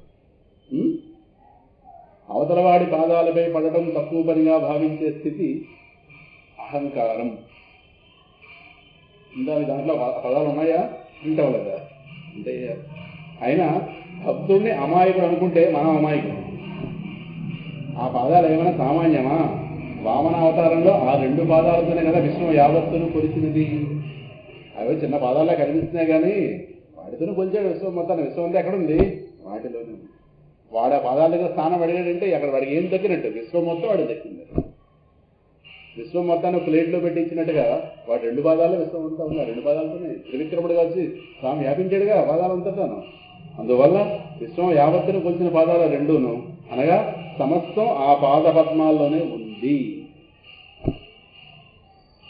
మన అమాయకుడు అనుకున్న భక్తుడు చేయడు అన్నీ వెలిసిపోయి అక్కడ కూర్చున్నాడు. అది వాడు తెలివైన వాడు. మనకేమిటొచ్చింది ప్రపంచంలో? ఏమిటొచ్చింది? వాడు తెలివైన వాడు కదా. ఎవరికైనా పాద నమస్కారం చేయాలంటే తల వంచాలి. ఇది అహంకారం చాలా కష్టం. నమ్రత ఉంటేనే తల వంగుతుంది. నమ్రత లోపల వినయ విధేయులలో సంస్కారం ఉండాలి. ఈ రీతిగా భగవత్ పాదారవింద అవిస్మృతి యొక్క సాకార రూపం ప్రహ్లాదుడు. అట్టి ప్రహ్లాదుని యొక్క మరొక రూపం కులశేఖరాళ్వార్. వారి ముకుందమాల స్తోత్రంలో ఈ లక్షణాన్నే తనకు ప్రసాదించమని, అదే 4వ శ్లోకంలో అవిస్మృతి చరణారవిందే భవే భవే మే అస్తు భవత్ ప్రసాద. ఇది 8వ శ్లోకంలో మాట చెప్పుకున్నాం కదా, కృష్ణ త్వదీయ పద పంకజ పంజరాంతం అద్యైవ మే విశతు మానస రాజహంస ప్రాణప్రయాణ సమయే కఫవాత పెద్దై కంఠావరోధన విధౌ స్మరణం కుదర్తే. ప్రాణప్రయాణ సమయంలో నేను స్మరించగలను లేదు. ఆ ముందు శ్లోకంలో మాట అన్నాడు ఆయన. తప్పకుండా నన్ను తీసుకెళ్లి నరకంలో పెట్టినా, స్వర్గంలో పెట్టినా, భూమిలో పెట్టినా, దివివా భువివా మమాస్తు వాస నరకేవా నరకాంతక ప్రకామం అవధీవిత శారదారవిందౌ శరణౌతే మరణే అపి చింతయామి.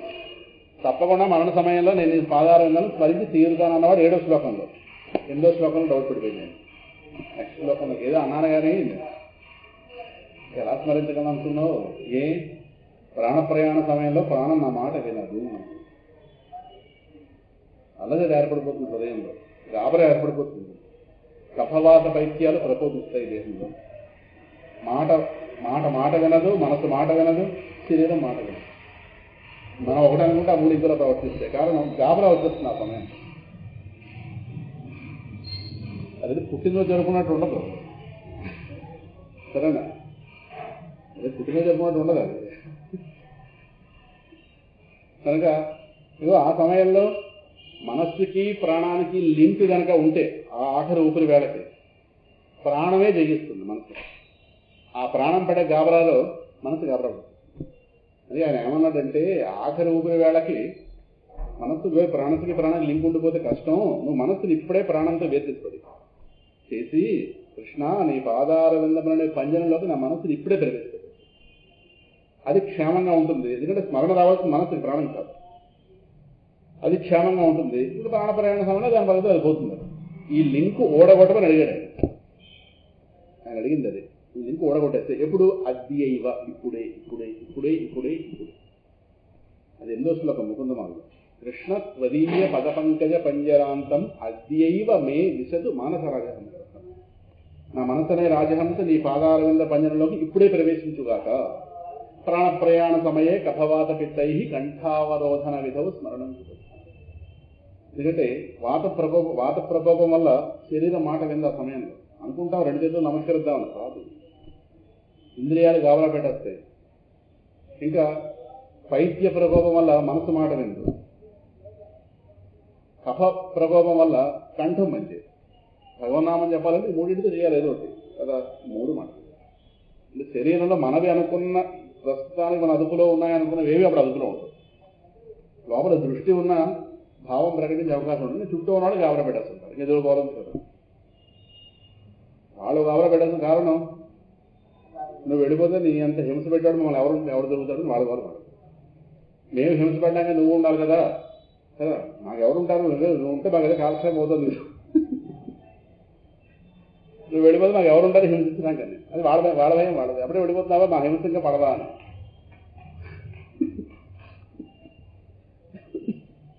ఆయన సంతోషిస్తున్నారు లోపల ఏ గోళలే బాబు అయిపోయింది వాళ్ళు కదా వీళ్ళ వెంక మళ్ళీ నాకు ఇంకో క్యాండిడేట్ దొరకాలి కదా ఇలా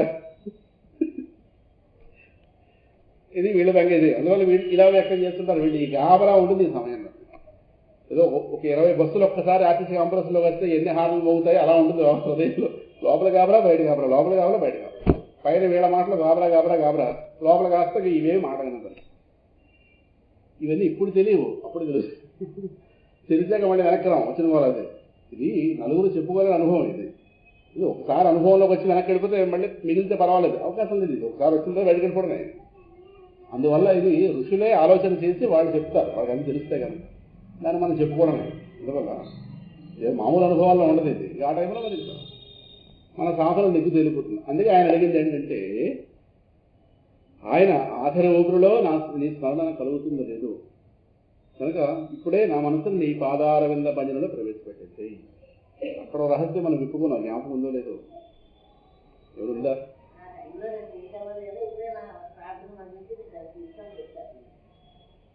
ఆఖరి ఊపిరిలో నీ స్మరణ వస్తుందో లేదో కానీ ఆయన పరమాత్మను పొందడమే లక్ష్యం అంటే దేహం మీద ప్రీతి లేనివాడు కనుక దేహం మీద ప్రీతి లేనివాడు కనుక ఆఖరి ఊపిరిలో నీ స్మరణ వస్తుందో అని చెప్పాడు ఎన్నో అధ్యాయం చెప్పాడు కదా ఆఖరి స్మరణలో నా ఊపిరి ఉన్న నా ఆఖరి ఊపిరిలో నా స్మరణలో నన్ను పొంది తీరుతాడు సందేహాన్ని నిలుతుంది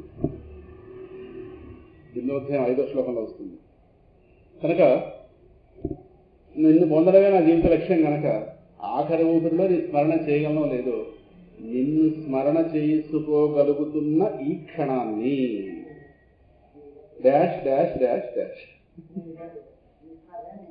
అది పరమాత్మని పొందాలనుకున్నారు లక్ష్యం అదే కనుక అందుకే ఆఖరి ఊపిరిగా ఇప్పుడు నీ స్మరణ చేసుకోగలుగుతున్న ఈ ఊపిరి ఏదైతే ఉందో దీనిని నువ్వు ఏదైనా చేయగలవు కాబట్టి నేను ప్రారంభాన్ని ముందు జరిపిస్తే ఆ ఆఖరి సన్నివేశాన్ని ఇప్పుడు లాక్కొచ్చేస్తాయి అదే దేవుడి దేవల్ల ఈ దేవల్ల నీ స్మరణ జరుగుతున్న సమయంలో ఊపిరి విడిపోతే నిన్ను పొందిన వాడిని కేటగిరీలో పడతానుగా నిన్ను పొందడం నాకు ప్రధానం ప్రపంచంలో ఎన్నాడు ఊరేగనదే ప్రధానం కాదు చివరిదాకా వెళ్ళాక నేను స్మరణ చేయగలనని చెప్పలేను కనుక ఇప్పుడే ఈ క్షణాన్నే ఆఖరి క్షణం చెయ్యు అన్న కోరిక ముకుందవాల స్థుతికర్త యొక్క హృదయం మనం నచ్చబోదు వదిలేద్దాం మన వాళ్ళు వదిలేండి ఆయన అడిగాడు అలాగా సరేనా కనుక ఒళ్ళు వేడెక్కిన ఫ్యాన్ అయ్యండి ప్రవచనం చేసే ఒకసారి ఫ్యాన్ వేస్తారు ఎవరో ఒకరు లేచి పై లైన్లో ఇటు నుంచి రెండోది పై లైన్లో స్విచ్ బోర్డులో పై లైన్లో ఇటు నుంచి రెండోది ఇంకా 9వ చూడండి సమస్త సద్గుణాల యొక్క సాకార రూపం ప్రహ్లాదుడు దైవీ సంపద యొక్క ఇదే కొంచెం టైట్గా కొంచెం నొక్క అదే కొంచెం లూజ్ కనెక్షన్ సమస్త సద్గుణాల యొక్క సాకార రూపం ప్రహ్లాదు ఓకే ప్రహ్లాదుని యందు లెక్కింపశక్యంగానే సద్గుణాలు కలవని వ్యాసుల వారు భాగవతంలో సెలవిచ్చారు లెక్కింపశక్యంగాని ఉంది అక్కడ ఉంది సద్గుణంబులల్లా సంఘంబులై వచ్చి అసురరాజ తనయునందు నిలిచి పాసి చనవు విష్ణుబాయని విధముగా నెమ్మి దెగలియుండు నిర్మలాత్మ గుణనిధియకు ప్రహ్లాదన గుణములు అనేకములు గలవు గురుకాలమునను గణుదింప నశక్యంబులు కళిపతికి బృహస్పతికి భాషాపతికి 3 మహానుభావులు కూర్చున్నారు ప్రహ్లాదుల్లో 3 ఆయుధులు కూర్చున్నారు ప్రహ్లాదులోని కళ్యాణ గుణాలు లెక్క పెట్టడానికి లెక్క తేలలేదు ఎవరెవరు సామాన్యులు కాదు మీరు మేమైతే లెక్క వెళ్ళిపోతుంది వాడు పెద్దవాడు కాబట్టి లెక్క తేలలేదు ఎవరు బ్రహ్మగారు కూర్చున్నట్టు ఆదిశేషుడు కూర్చున్నట్టు కణిపతికి బృహస్పతికి భాషాపతికి కణిపతి అంటే ఆదిశేషుడు బృహస్పతి దేవగురువు గారు కూర్చున్నారు ఇంకా భాషాపతి తిరుముఖ బ్రహ్మ గారు ముగ్గురు ఆయుధులు కూర్చుని ప్రహ్లాదులోని కళ్యాణ గుణాలు లెక్క పెడితే అంటే అసంఖ్యాకములు అని చెప్పడం గుణైరలం అసంఖ్యేయై మాహాత్మ్యం తస్య సూచ్యతే ప్రహ్లాదులోని గుణాలు అసంఖ్యాకములు కౌంట్లెస్ అయితే ఒక్కటి చెప్తానని చెప్పారు వ్యాసుల వారు ఏది చెప్తే అనే అర్థం అవుతాయో చెప్తాను ఒక్కటి చెప్పాడు ఆయన వాసుదేవే భగవతి యస్య నైసర్గికి రతి ఆ పిల్లవాడి పుట్టుకతోనే భగవంతుడి యందు ఆపుకోలేని ప్రేమ ఉంది ఇదొక్కటి చెప్తాను వాసుదేవే భగవతి యస్య నైసర్గికి రతి. నైసర్గికి అంటే అక్కడ నిజమైన ప్రేమ, సహజమైన ప్రేమ.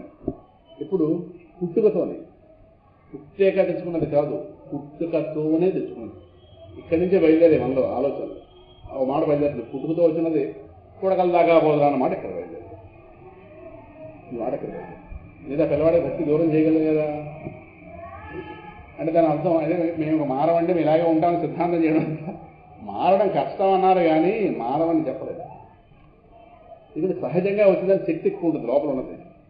ఏదైతే తెచ్చుకున్నామో బై బర్త్ ఏదైతే పట్టుకొచ్చామో దానికి శక్తి ఎక్కువ ఉంటుంది. స్థానబలం, ముసలికి స్థానబలం ఎక్కువ, ఇప్పుడు ఈ హృదయంలో స్థానబలం ఎక్కువ. అందువల్ల వాటిని తొలగించుకునే ప్రయత్నం, అవి మంచివైతే పర్వాలేదు, చెడ్డవైతుంది. అప్పుడు వాటిని తొలగించడానికి కష్టపడి ప్రయత్నం. ఇక్కడే ఒక మాట ఉంది, అలవాట్లు మార్చుకోవడం కష్టము. అందుకు పుట్టుకు రోజున అలవాటు అయితే కొంచెం కష్టం, తొలగించలేమని అనలేదు, తొలగించి తీరాలి. ఎందుకంటే అవి ఉంటే మన ప్రమాదం కనుక. కానీ ప్రయత్నం ఎక్కువ జరగాలి. ఇక్కడ ఆల్రెడీ ఆ లోపల పాతుకుపోయినాయి కనుక. మామూలు మొక్కను తీసేయడం సులభమే, రావి చెట్టు పడగొట్టడం కష్టం. ఇది రావి చెట్టు కనుక కదా.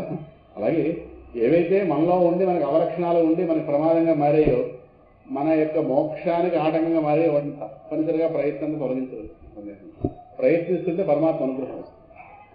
మన ప్రయత్నం ఒకటే సరిపోదు, పరమాత్మ అనుగ్రహం రావాలి. కానీ పరమాత్మ అనుగ్రహం ప్రయత్నశీలుడికే వస్తుంది, కూర్చున్న వాడికి రాదు. తన కోసం ప్రయత్నిస్తున్నాడు, పరమాత్మ అనుగ్రహం పంపిస్తాడు. ఈ రెండు కలిస్తే పనిపోతుంది.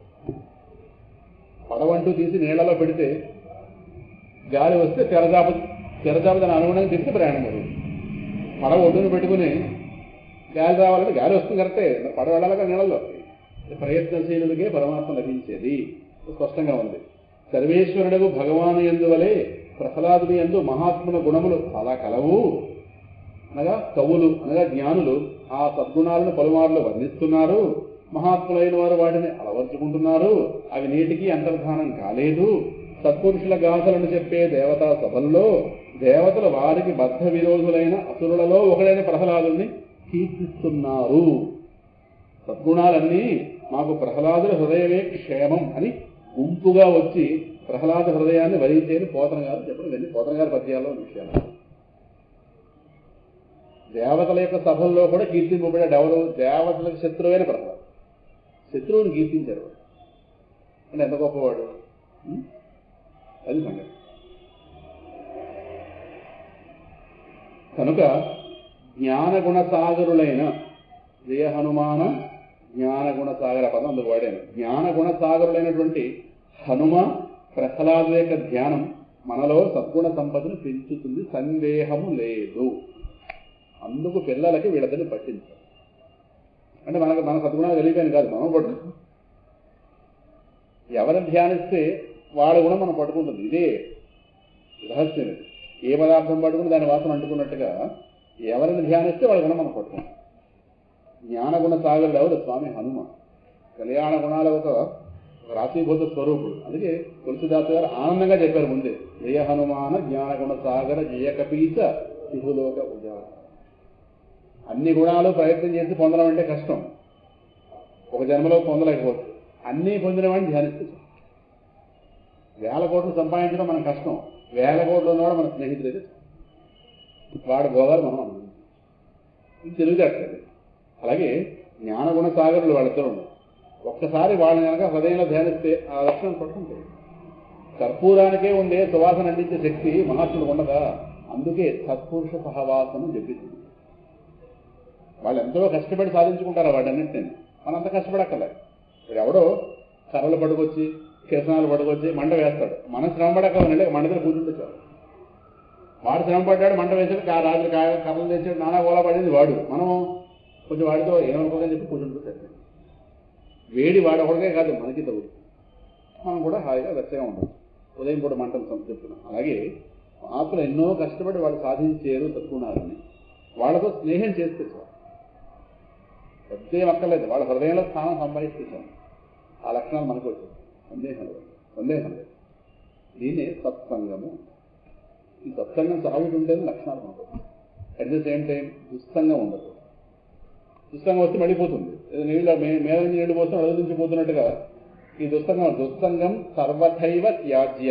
నారద మహర్షి సూత్రాలు చెప్పారు. దుస్సంగం అసలు ఏ స్థితిలో కూడా ఉండకూడదు. పోతాయి ఇవన్నీ కష్టపడి సాధించుకున్నవి. అందువల్ల మహాత్ములతో వాళ్ళ యొక్క ధ్యానం మనలో సద్గుణ సంపదని పెంచుతుంది. సద్గుణ సంపత్తి లేనివాడు పరమాత్మ దొరకడదు. 16వ అధ్యాయంలో దైవీ సంపద్ విభాగ యోగం ఇది కదా. అక్కడ 16 దైవాసుర సంపద్ విభాగ యోగం. అక్కడ 3 శ్లోకాల్లో దైవీ సంపదను చెప్పి, ఒక శ్లోకంలో ఆసురీ సంపదను చెప్పి అర్జునుడి పరమాత్మ సర్టిఫికెట్ ఇచ్చాడు. మీకు ఆ శ్లోకాలు ఎలాగవచ్చు, నన్ను చదువుకునేవాడిని ఒకసారి అయి చదువుకుంటాను నా ప్రీతి కోసం. మీకు ఎలాగవచ్చు అభయం సత్వ సంశుద్ధి. నేను మళ్ళీ భగవద్గీత జ్ఞాపకం చేస్తున్నాను. నేను జ్ఞానయోగ వ్యవస్థితి దానం దమశ్చ యజ్ఞశ్చ స్వాధ్యాయస్తప ఆర్జవం అహింసా సత్యమ క్రోధ త్యాగశాంతి అపైశునం దయాభూతేషు అలోలత్వం మార్దవం హ్రీర చాపలం తేజ క్షమాధృతి శౌచం అద్రోహో నాభిమానిత భవంతి సంపదం దైవీం అభిజాతస్య భారత. దంభో దర్పోభిమానశ్చ క్రోధ పారుష్యమేవ చ అజ్ఞానం చాభిజాతస్య పార్థ సంపద మాసురీ. ఇది ఒక్క శ్లోకంలో 4 చెప్పాడు. అంటే అదేం కాదు, తర్వాత చాలా చెప్పాడు. ముందు చూపించాడు ఒకసారి అని చెప్పి 5వ శ్లోకంలో చెప్తాడు. దైవీ సంపద్ విమోక్షాయ నిబంధాయ ఆసురీమత. దైవీ సంపత్ ఉన్నవాడికి విముక్తి మోక్షము, ఆసురి సంపద బంధించు. అర్జునాను బెంగపడకు. మాశ్చ సంపదం దైవీం అభిజాతోకి పాండవ. నువ్వు అదృష్టం దైవీ సంపత్తోనే పుట్టేది. అర్జునుడికి పరమాత్మ ఇచ్చిన సర్టిఫికేట్. నువ్వు దైవీ సంపత్తో పుట్టినవాడు, దైవీ సంపద సంపన్నుడు. నీకు మోక్షానికి ఏ ఢోకా లేదు. నీకున్న దైవీ సంపదే నన్ను నీ వెంట పడి తిరిగినట్టు చేస్తుంది. పరమాత్మ పడి తిరిగేది అందం చూసో ఏదో చూసి కాదు, గుణాలు చూసి తిరుగుతాడు. ఆయనకి సద్గుణ సంపదే మన వెంట తిప్పుతుంది పరమాత్మ. దుర్గుణాలు వాళ్ళు బావే వీళ్ళు బావలే, దుర్యోధన పక్క వెళ్ళలేదే. కారణం వీళ్ళ పక్క ధర్మం ఉంది, వీళ్ళ పక్క సద్గుణాలు ఉన్నాయి, వాడి పక్క దుర్గుణాలు. అది ధృతరాష్ట్రుడు అడిగాడు, నీకు వాళ్ళే బంధువులా, నా వాళ్ళు బంధువులు కాదా అని. బంధువులు కాదని అనలేదే, మీ వాళ్ళు బంధువులే, కానీ మీ వాళ్ళలో గుణ సంపదలో తేడా ఉంది. మీ వాళ్ళది ఆసురి సంపద. అది లోకానికి ప్రమాదకరం, నీకే ప్రమాదకరం ఎవరికి. అటువంటి వాళ్ళు నేను కూడను. వాళ్ళలోని గుణాలు వెళ్ళి తెచ్చుకోమను, తప్పకుండా మీ వాడిని కూడా, మీ వాడితో కూడా స్నేహం చేస్తున్నాను. అందువల్ల పరమాత్మ రా రా రా అంటే రాడు. హృదయంలో దైవీ గుణాలనే వస్తాను. అమయ్య చదువుకొని ఇచ్చారు, సంతోషం. కనుక మనలో సద్గుణ సంపదను పెంచుతుంది. కనుక సమస్త సద్గుణాల యొక్క సాకార రూపం ప్రహ్లాదుడు అని చెప్పి తర్వాత కామాది అరిషడ్వర్గ శత్రుతత్వం యొక్క సాకార రూపం ప్రహ్లాదుడు. కామాది అరిషడ్వర్గం, కామ క్రోధ లోభ మోహ మదమాత్సర్యం కదా. ప్రహ్లాదుల హృదయంలో అరిషడ్వర్గములకు ఒకంత కూడా చోటు లేదు సరికదా. తన తండ్రికి ఈ అరిషడ్వర్గాలు ఏ రీతిగా అతని బుద్ధిని పెడదారి పట్టిస్తున్నాయో బోధపరిచే ప్రయత్నం చేసి ఎంతగానో అతన్ని హెచ్చరించాడు. ఎలాగా ఆ పద్యం అక్కడ ఉంది. లోకములన్నీయున్ గడియలోన జయించిన వాడవు, ఇంద్రియానేకము చిత్తము గెలువ నేరవు, నిన్ను నిబద్ధు చేయు నీ భీకర శత్రుల ఆరూర ప్రభిన్నుల చేసిన ప్రాణికోటిలో నీకు విరోధి లేడొకడు, నేర్పున చూడము దానవేశ్వర. గారి పద్యం రావద్దా ఒకటైనా? మీకు వచ్చినా చెప్పకుండా ఎలా ఉంటున్నారు మీరు? నిగ్రహించుకుంటారు అంతేనా? రాదా రాదా రావాలి, పోతం గారి పద్యాలు రావాలి. లోకములన్నీయున్ గడియలోన జయించిన వాడవు, ఇంద్రియానీకమున్ చిత్తమున్ గెలువ నేరవు, నిన్ను నిబద్ధు చేయు నీ భీకర శత్రుల ఆరూర ప్రభిన్నుల చేసిన ప్రాణికోటిలో నీకు విరోధి లేడొకడు, నేర్పున చూడుము దానవేశ్వర, నేర్పున చూడుము దానవేశ్వర. ఏ తండ్రికి ఏ కొడుకు మాట చెప్తాడు లోకంలో? నాన్న ఇంకా సంపాదించి అన్నవాడే కానీ 7 లోకాలన్నీ గడిలో జయించు చాలా గొప్పవాడు. యుద్ధం చేయకుండా యునానిమస్ ఎలక్షన్. బ్రహ్మగారు వరం వచ్చింది, అయిపోయిందంటే మొత్తం అన్ని లోకాల వాళ్ళు అన్ని సుఖాలు పడుతుంది గడిలో జయించారు. కానీ లోపల శత్రువులు ఉండిపోయారు. నీకు లోపల శత్రువు లోపల 6. వీళ్ళు లోపలుండి నాకు వీడి శత్రువు లోపల నుంచి వీళ్ళు నేను ప్రేరేపిస్తారు. వాడు శత్రువులు నీకు అర్థం అవట్లేదు. అంతఃశత్రువులు వాళ్ళు. ఇక్కడ రాస్తాం అంతఃశత్రువులు. నువ్వు బయట అనుకుంటున్న దేవతలు వీళ్ళు బాహ్యంలో ఉన్న శత్రువులు నీకు అనుకుంటున్నావు కదా. ఈ అంతఃశత్రువులే ఈ బాహ్య శత్రువులు తయారు చేస్తున్నారు. ఇదే మాట. లోకములన్నీ గడియలోనే జయించిన వాడు అని పద్య రూపంగా హెచ్చరించాడు కదా. శత్రువులు అనగానే అందరూ బాహ్యంలోనే ఉన్నారనుకుంటాము, కానీ అంతఃశత్రువులైన ఈ కామాది అది షడ్వర్గములు. షడ్వర్గములు అంటే 6, త్రివర్గములంటే ధర్మార్థ కామములు త్రివర్గములంటే. షడ్వర్గములు అంటే కామ క్రోధ లోభ అహమాత్మ. అరి అంటే శత్రువులు, అరి షడ్వర్గములు. చిన్నప్పుడే చెప్పారు మనం తెలుగు భాషలో నేర్చుకుంటున్నప్పుడు. ఈ కామాది అంటే కామము మొదలైన ఈ షడ్వర్గాల ఎడల ఎవరము జాగ్రత్త వహించము. ఆచార్యుల వారు చెప్పారు కదా, కామ క్రోధశ్చ లోభశ్చ దేహే తిష్టంతి తస్కరాః జ్ఞానరత్నాపహారాయ తస్మాత్ జాగ్రత్త జాగ్రత్త. 3 దొంగలు ఒంట్లో ఉన్నారు. ఎవరు? కామ క్రోధ లోభ. వాళ్ళు ఎక్కడ? ఒక దేహే తిష్టంతి, లోపల ఉన్నారు. తస్కరాః దొంగలు వాళ్ళు. ఏమిటి దొంగలిస్తారు? ఇంట్లో డబ్బులు దొంగలించిన వాళ్ళు ఏమైంది? జ్ఞానరత్నాపహారాయ. జ్ఞానం పోయినా పర్లేదని అంటామేమో మనం. మనకి డబ్బు వేరే వాళ్ళ డబ్బు బాగుండి ఉంటే చాలా మనకి ఇలా అర్థమైంది కదా. అంటాం కదా, అబ్బా డబ్బులు పడిపోతారేమో అనుకున్నామండి. జ్ఞానరత్నాపహారాయ. ఏవో జ్ఞానం నేర్చుకుంటున్నాగా, ఈ జ్ఞానమైన రత్నాలు ఎత్తుకుపోతారు వాళ్ళు. తస్మాత్ జాగ్రత్త అలర్ట్గా ఉండండి అని చెప్తున్నారు ఆచార్యులు. కనుక అది వీటి వల్ల ఎవరు జాగ్రత్త వహించము. ప్రహ్లాదుడు వాటి పాలిట సింహస్వప్నం. సింహం కల్లోకి వస్తే ఏనుగారు నిద్ర ఉండదంటారు కదా. అలాగే ఈ కామ క్రోధాలకు ప్రహ్లాదుడు కనుక కల్లోకి వస్తే వాడి నిద్ర ఉండదు. ఇక్కడ కొన్ని వాక్యాలు మీ దగ్గర ఉండవు. ఈ 6 మొదటిదైన కోరికను ఆధారం చేసుకుని మిగతా ఉంటాయి. ప్రాథం ఏదైతే ఉంది ప్రథమంలో ఈ కోరిక అన్నది కామం, దీన్ని ఆధారం చేసుకుని మిగతా 5 ఉంటాయి. 6లో కనిపిస్తున్నా కానీ ఒకటిగా చెప్పాలంటే కోరిక. ఏదో స్వామిని దీని రెండింటికే చెప్పాడు. 3వ అధ్యాయంలో చెప్పాడుగా, అర్జునుడు వేసిన ప్రశ్నకి అక్కడ రజోగుణ సముద్భవ 3వ అధ్యాయంలో వస్తుంది. అక్కడ అర్జునుడు గారు ఒక ప్రశ్న అడిగారు కదా, మనిషి ఏ కారణంగా తప్పు చేస్తాడు? ఇష్టం లేకపోయినా సరే. అనిచ్ఛన్నపి వార్ష్ణేయ బలాదివ నియోజిత భగవాను వాచ. మైండ్ బ్లాక్ అవుతుంది ఒకప్పుడు. 2 లైన్ జ్ఞాపకం, ఫస్ట్ లైన్ జ్ఞాపకం. మీ వల్లే, మీ ప్రభావమే. మీరు చెప్పేస్తుంటే మీరు ఊరుకుంటావా అన్నారు. మీ మధ్య వరకు నాకు వచ్చింది. అది కానీ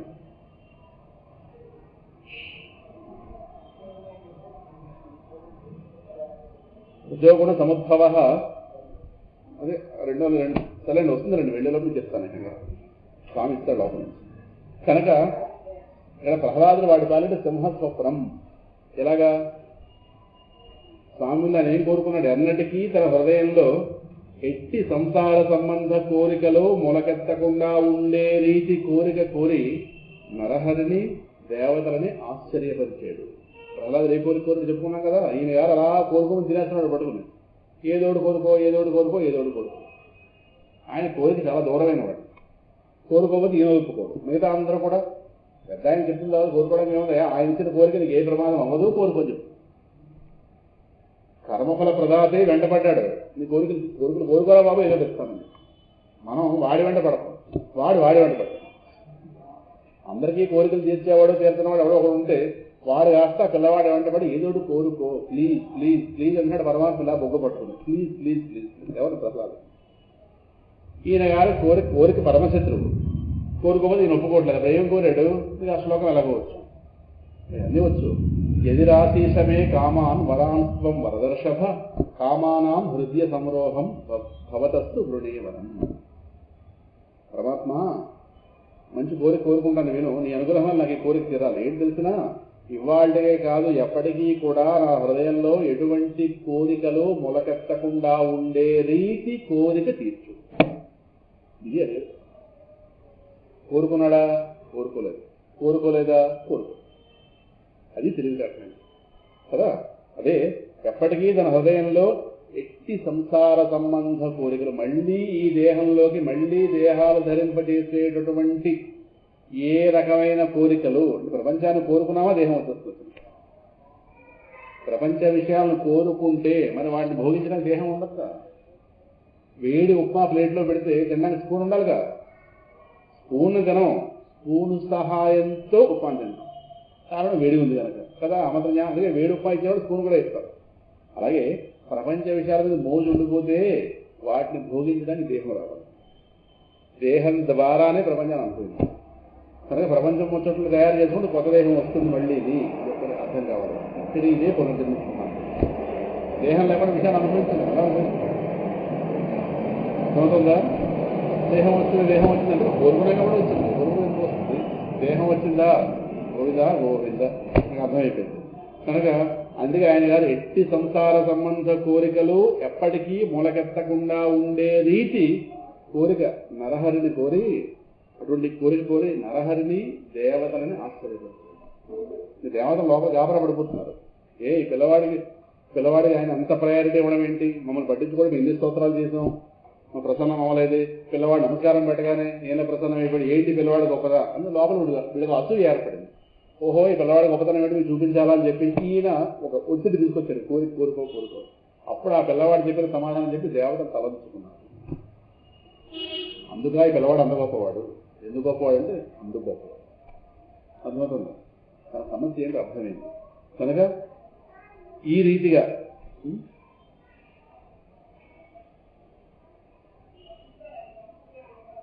కామాది అర్షడ్వర్గ శత్రుతత్వం యొక్క సాకార రూపం ప్రహ్లాదుడు. ఇక్కడ ఆపుదాం. తర్వాత పరమ గురుభక్తి యొక్క సాకార రూపం ప్రహ్లాదుడు. దీన్ని 11వ తారీఖు రాత్రి చూద్దాం. 11వ తారీఖు 4-11. ఈసారి మన పండుగలకి ఎక్కడ క్లాసులు ఆగవు. కారణం పండుగలు ఈ రోజుల్లో పడలేదు కనుక. లక్ష్మీవారం నాడు పడలేదు కనుక 11-18 ఎక్కడ ఏమి డోకా ఏమి లేదు. ఎవరైనా ఒకరిద్దరు ఊర్లో వెళ్ళినా మొత్తమే క్లాసు మాత్రం జరుగుతుంది. మనకు పండుగలకు ఇబ్బంది ఏమీ లేదు. స్వస్తి ప్రజాభ్యః పరిపాలయంతాం న్యాయేన మార్గేణ మహిం మహిషాః. గోబ్రాహ్మణేభ్యః శుభమస్తు నిత్యం. లోకాః సమస్తాః సుఖినో భవంతు.